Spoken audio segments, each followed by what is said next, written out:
Hello everyone. तो आज class ninth का एक टॉपिक हम लोग करते हैं।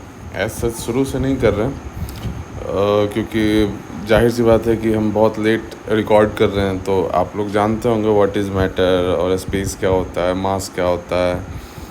ठीक है, तो कुछ प्रॉपर्टीज़ ऑफ पार्टिकल्स पे करते हैं। जैसे आप लोग अगर यहाँ तक पढ़ लिए होंगे, नहीं पढ़े होंगे तो फिर फर्दर लेक्चर रिकॉर्ड करेंगे तो उसमें आपको पता चल जाएगा। लेकिन अगर पढ़ लिए हैं तो ये तो पता है कि जितने भी मैटर्स हैं हमारे तरफ, चारों तरफ, तो वो किससे मिलके बने होते हैं? पार्टिकल से मिलके बने होते हैं। ठीक है, सारे मैटर हमारे चारों तरफ जो है वो किससे मिलके बने होते हैं? पार्टिकल से मिलके बने होते हैं। ठीक है, तो पार्टिकल का कुछ प्रॉपर्टीज़ होता है। जैसे जैसे particles of matter are very very small, बहुत छोटे होते हैं। ऐसे हमारे पास 4 फंडामेंटल प्रॉपर्टीज़ हैं, जिसमें फर्स्ट है कि बहुत छोटे होते हैं। सेकंड क्या है?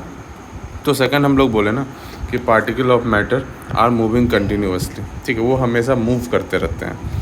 तीसरा प्रॉपर्टी बोले कि पार्टिकल ऑफ मैटर है force of attraction between them. ठीक है ना, ये हम बोले कि ये हमारा तीसरा प्रॉपर्टी हो गया।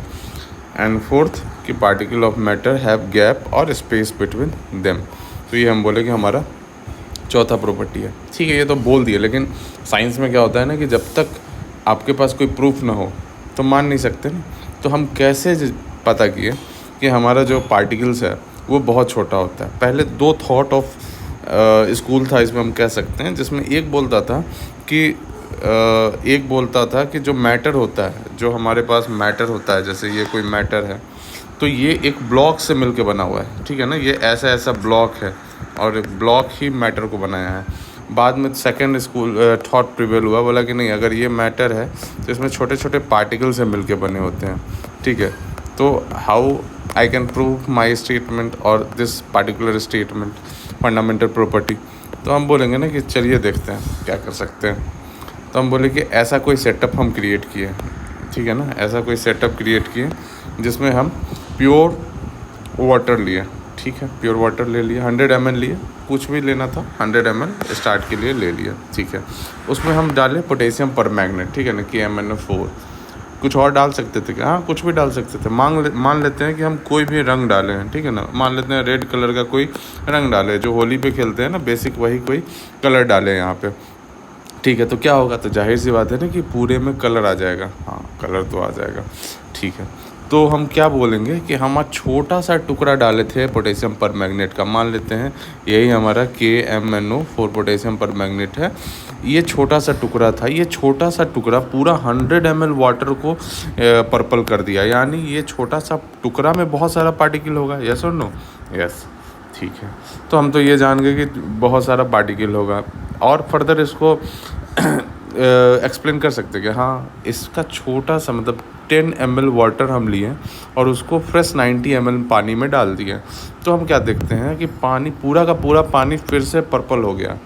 ठीक है, ऑफ कोर्स पहले जितना पर्पल नहीं हुआ है, लेकिन फिर से पर्पल हो गया। तो हम कहेंगे कि ये पार्टिकल इतना छोटा है कि ये थोड़ा सा जो पार्टिकल हम लिए दूसरे कंटेनर में, वो भी पूरे वाटर में अपना कलर छोड़ने में कामयाब रहा है। इस पूरे कंटेनर में अपना पर्पल कलर दे दिया। यानी जाहिर सी बात है, बहुत छोटा है, बहुत डिवाइस। इसको हम डेटॉल से भी देख सकते हैं। डेटॉल का smell, I don't know spelling सही है कि नहीं, लेकिन डेटॉल का स्मेल क्या होगा कि फर्दर हम डाइल्यूट करते जाएंगे, लेकिन लास्ट तक भी बहुत हल्का ही स्मेल बचेगा, लेकिन बचेगा। इससे हम कह सकते हैं कि थोड़े से डेटॉल में बहुत सारे छोटे छोटे डेटॉल के पार्टिकल है, जो कि प्रॉपर्टी ऑफ डेटॉल को फर्दर कैरी फॉरवर्ड कर रहे हैं। ठीक है ना, उसी तरीके से हम बोलें कि हमारे पास, फिर से समझते हैं कि एक वाटर है। ठीक है ना, प्योर वाटर है, साफ़ पानी है, मतलब ट्रांसपेरेंट वाटर है। इसमें हम पोटेशियम परमैंगनेट ऐड कर दिए। क्या ऐड कर दिए? Potassium KMnO4। कुछ भी ऐड कर सकते थे, हम यही ऐड किए। मान लेते हैं ये एक कलर है, तो पर्पल कलर देता है। ठीक है ना, ये कलर है, ये कलर को ऐड करने पे पूरा पर्पल हो गया। ठीक है, तो हम बोलेंगे कि हम तो थोड़ा सा ही ऐड किए थे, 1 चम्मच ही ऐड किए थे, उसमें पूरा पानी पर्पल हो गया। यानी हम कह सकते हैं उस 1 चम्मच में, इस 1 चम्मच में, छोटे से चम्मच में बहुत सारा पार्टिकल होगा जो कि पूरे में मिल गया और पूरे वाटर को पर्पल कर दिया।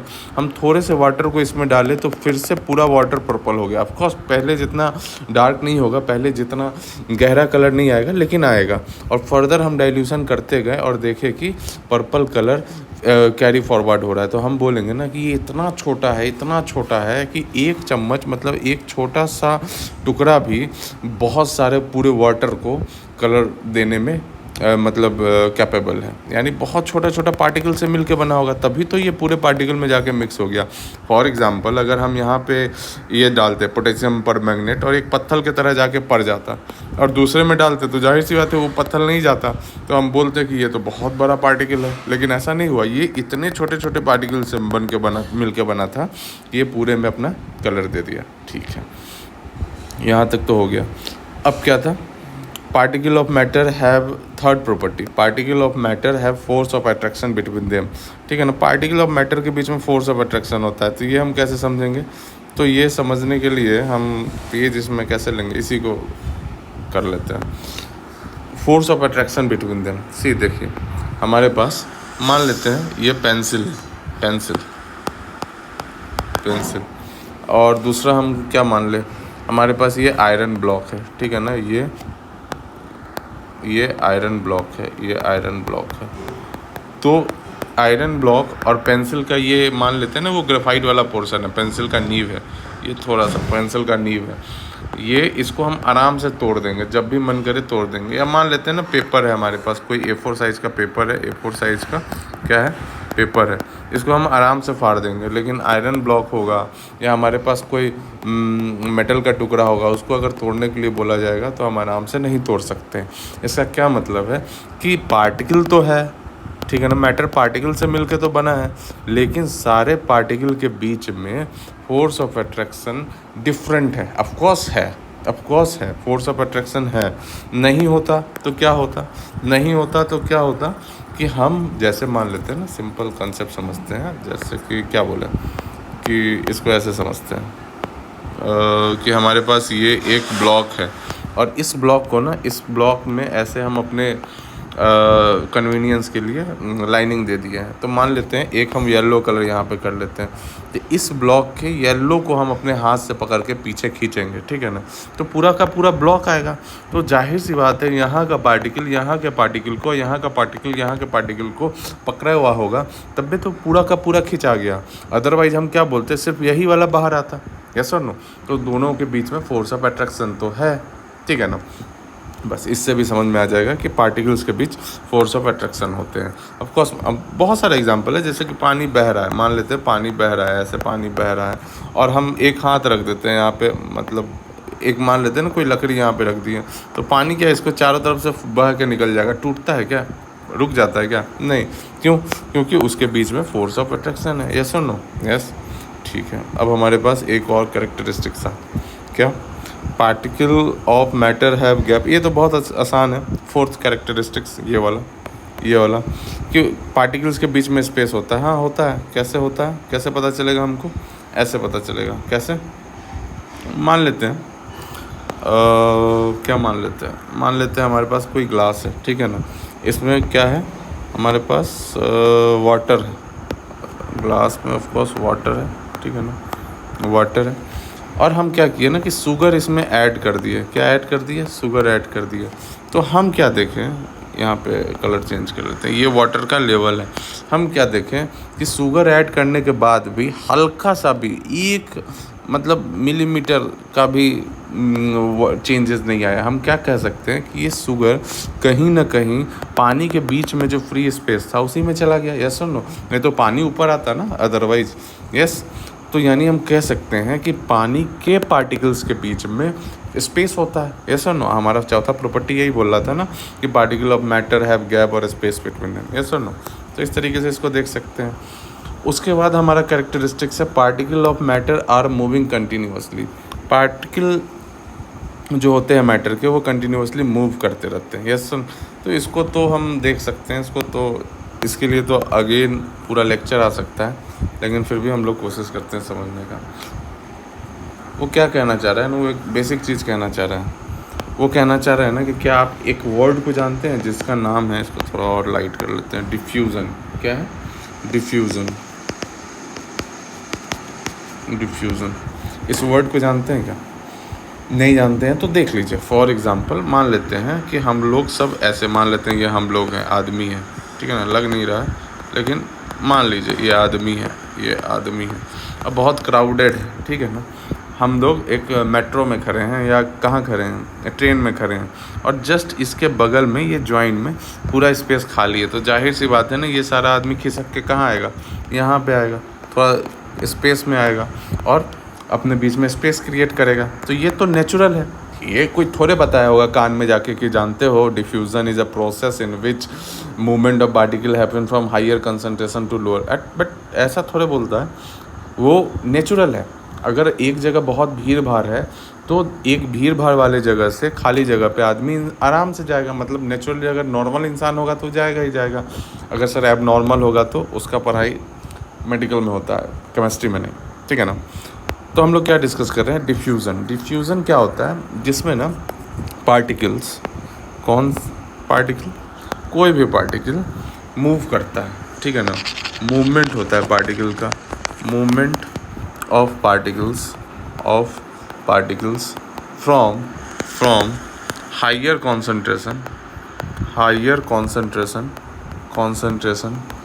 To lower concentration to lower concentration.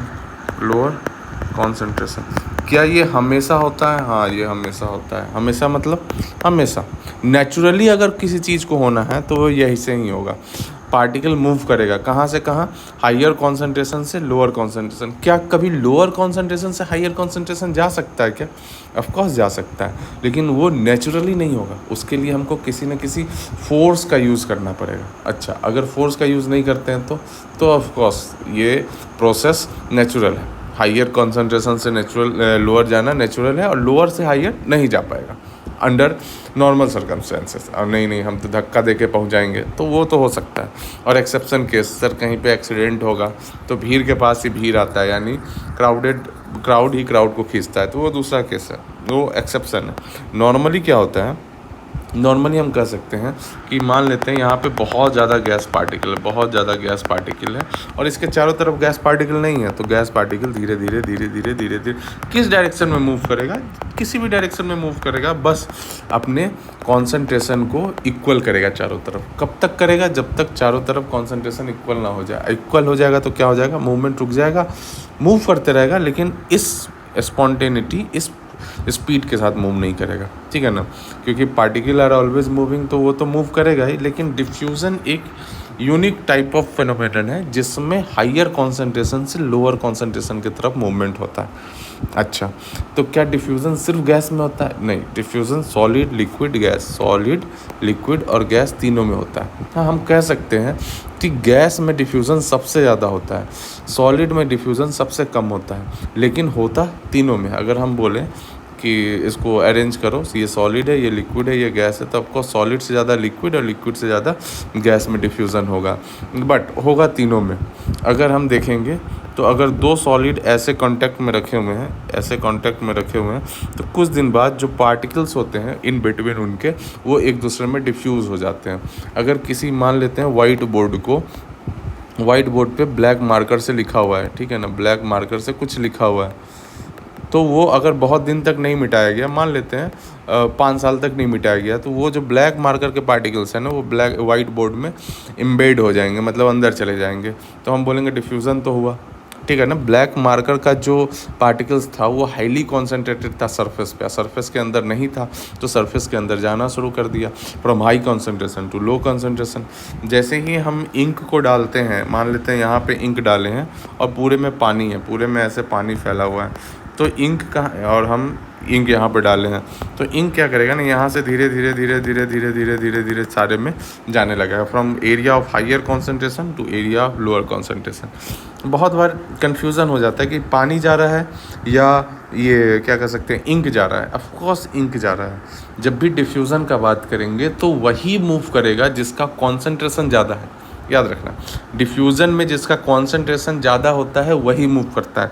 तो क्या हो सकता है पानी का भी पार्टिकल मूव किया होगा, हो सकता है, लेकिन जब हम लोग इस वर्ड का यूज करेंगे तो हम लोग बोलेंगे इंक मूव कर रहा था।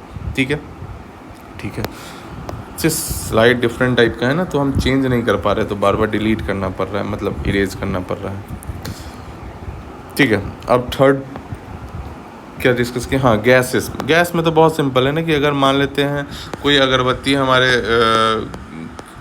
रूम में एक कोना में जल रहा है, तो वो पूरे रूम में उसका फ्रेगनेंस आ जाता है। तो हमसे पूछा जाता है कि क्या आया है पूरे रूम में, अगरबत्ती का पार्टिकल्स आया है या एयर आया है। तो लोग कंफ्यूज होते हैं, बोलते हैं नहीं एयर आया है। नहीं नहीं, एयर के आने को डिफ्यूज़न नहीं बोलते हैं, ठीक है ना, उसको कुछ भी बोल सकते हैं। लेकिन अभी के लिए अगर यहाँ पे अगरबत्ती का पार्टिकल्स का कॉन्सेंट्रेशन ज़्यादा है तो ये मूव करना शुरू किया, तो हम बोलेंगे अगरबत्ती का पार्टिकल आया।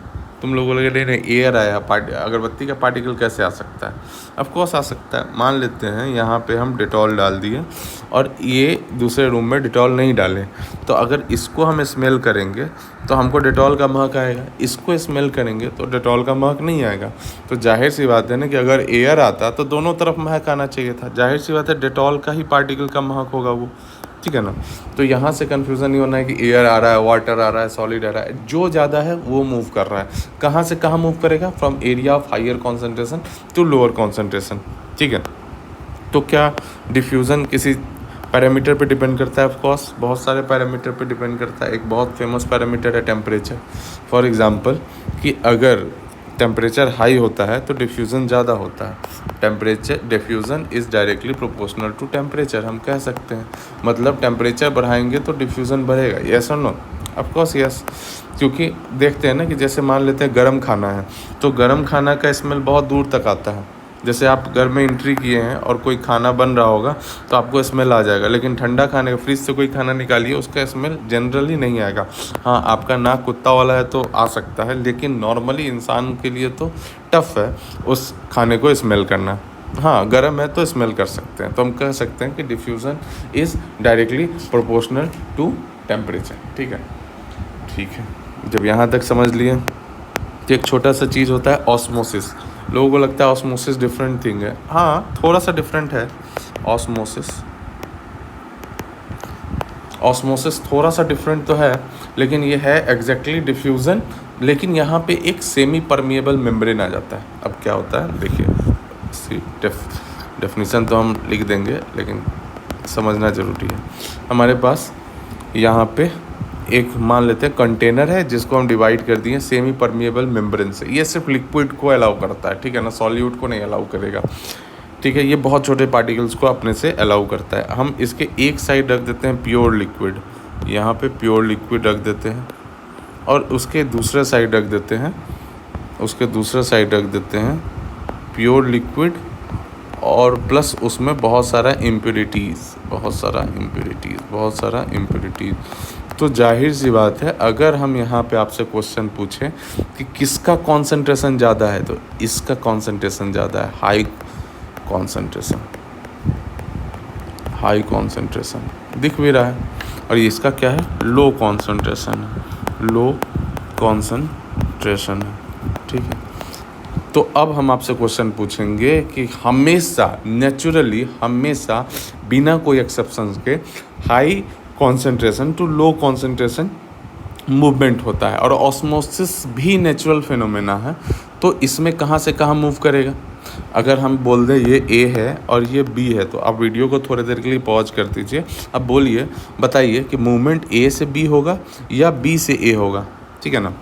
पॉज करके हम उम्मीद करते हैं कि आप लोग आंसर दिए होंगे। जो भी आंसर है आपका, the right answer is movement A से बी के तरफ होगा। आप बोलेंगे नहीं, हाई कॉन्सेंट्रेशन तो बी के तरफ है। यस, हाई कॉन्सेंट्रेशन बी के तरफ है, लेकिन थोड़ा सा माइन्यूट चीज़ है, समझिए। मूव कौन सा चीज़ करेगा? यहाँ पे मूवमेंट किसका होगा? मूवमेंट होगा वाटर का, क्योंकि सॉल्यूट तो अलाउड ही नहीं है ना। इस सेमी परमिएबल मेम्ब्रेन के थ्रू, यानी सिर्फ लिक्विड अलाउ है, यानी सिर्फ सॉल्वेंट का मूवमेंट होगा। तो जब सॉल्वेंट का मूवमेंट होगा तो सॉल्वेंट ज़्यादा किधर है, इधर तो सॉल्वेंट भी है और सॉल्यूट भी है, ठीक है ना। इधर तो सॉल्वेंट भी है, सॉल्यूट भी है, इधर क्या है, सिर्फ सॉल्वेंट है। तो हम कहेंगे सॉल्वेंट इधर ज़्यादा है, यानी इस बार इधर से इधर मूवमेंट होगा। तो क्या ये नेचुरल नहीं है? ऑफ कोर्स नेचुरल है। जिस चीज़ का मूवमेंट हो रहा है वो अभी भी ज़्यादा से कम की तरफ हो रहा है, यानी from higher concentration to lower concentration. लेकिन मूवमेंट वाटर का हो रहा है तो वाटर का कॉन्सेंट्रेशन देखेंगे, ओवरऑल कॉन्सेंट्रेशन नहीं देखेंगे। इसके बेसिस पे हम लोग देख सकते हैं कि जो स्प्राउट्स खाते हैं हम लोग, तो उसका भी यही प्रोसेस होता है। उसमें क्या होता है कि जैसे मान लीजिए हम यहाँ पे मूंग और चना रख दिए और चारों तरफ पानी है, ठीक है ना। तो अब हमको डिसाइड करना है कि मूंग या चना के अंदर ज़्यादा पानी है कि बाहर। तो बाहर ज़्यादा पानी है तो बाहर से अंदर की तरफ जाएगा और चना क्या होगा, फूल जाएगा। लेकिन अगर चना के अंदर बोलोगे ज़्यादा प्रोटीन है, ठीक है ना, कि प्रोटीन बाहर आ ही नहीं सकता है, क्योंकि वो जो मेम्ब्रेन है, मान लेते हैं ना ये छोटा सा चना है, ये चना है, तो इसका ये मान लेते हैं मेम्ब्रेन है। तो ये मेम्ब्रेन ना सिर्फ वाटर को अलाउ कर रहा है, वाटर या तो बाहर आए या तो अंदर जाए, बाकी चीज़ को तो अलाउ ही नहीं कर रहा है। तो जिस चीज़ को अलाउ ही नहीं कर रहा है उसका मूवमेंट तो होगा ही नहीं। तो जिसका मूवमेंट होगा उसका कॉन्सेंट्रेशन इधर ज़्यादा होगा, उधर से अपोजिट डायरेक्शन में मूवमेंट होगा। तो वाटर बाहर ज़्यादा है अंदर कम है, तो वाटर का मूवमेंट बाहर से अंदर की तरफ होता है, ठीक है ना। हम लोग कितना चीज़ पढ़े हैं रिवाइज कर सकते हैं, लेकिन वीडियो लेंथ हमको लगता है ज़्यादा हो गया, तो आज के लिए रहने देते हैं।